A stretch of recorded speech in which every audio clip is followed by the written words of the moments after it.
بسم الله الرحمن الرحيم الحمد لله الذي أنزل الفرقان ليكون للعالمين نذيرا والصلاة والسلام على نبيه الذي أرسله داعيا وسراجا منيرا أما بعد أيها الأساتذة الأجلة وزملاء الكرام إني أريد أن ألقي بين أيديكم عدة كلمات حول الموضوع سيرة سيدنا محمد صلى الله عليه وسلم فالرجاء منكم الاستماع.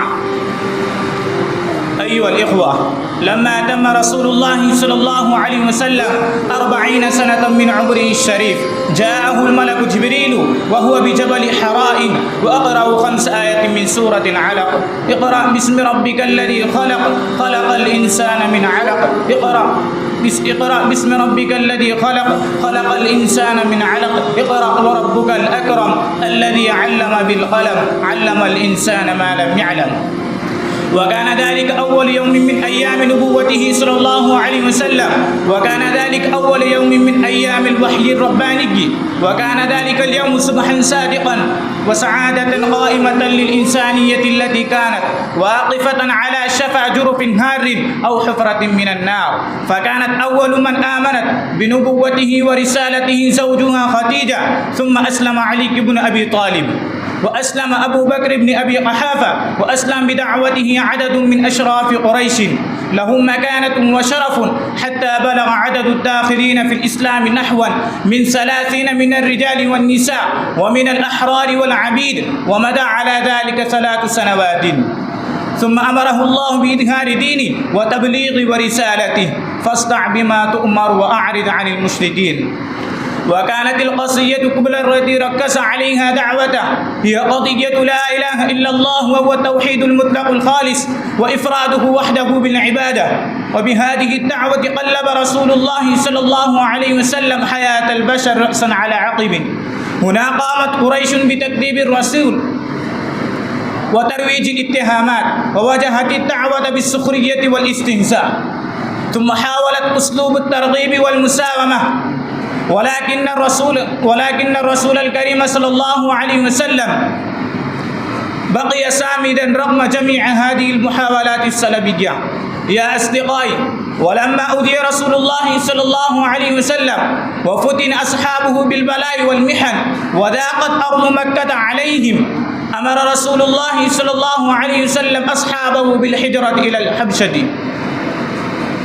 وفي السنة 6 من البعثة انشرح صدر حمزة للإسلام، ودخل سيدنا عمر في الإسلام، فكف عن بعد ما ينالون. وحين اشتدت مقاومة قريش للدعوة الإسلامية هاجر رسول الله صلى الله عليه وسلم إلى الطائف كي يبحث عن مكان جديد للدعوة الإسلامية، ولكن ثقيف لم تستجب له أدنى استجابة، وأغرى زعماؤها وأشرافها شرفاءهم صبيانهم يرشقونه بالحجارة حتى أدموا.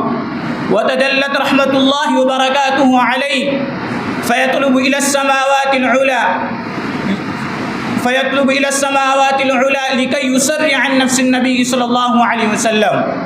وتكريما وتثبيتا لقلبه المبارك أذن للهجرة إلى يثرب ليجعل الله من حكمته مدينة منورة ومنبعا حضاريا، وليجعل الله من حكمته كلمة الله هي العليا وكلمة الله هي السفلى. تمت الهجرة بفضل الله وبدعوة الأنصار إلى استضافة الرسول صلى الله عليه وسلم.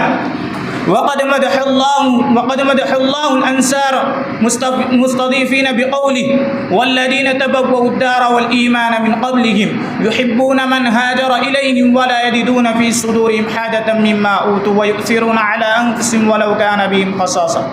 قام رسول الله صلى الله عليه وسلم بتنظيم الأمة بعد الهجرة في المدينة المنورة، فشرع بنظام المواخاة بين المهاجرين والأنصار.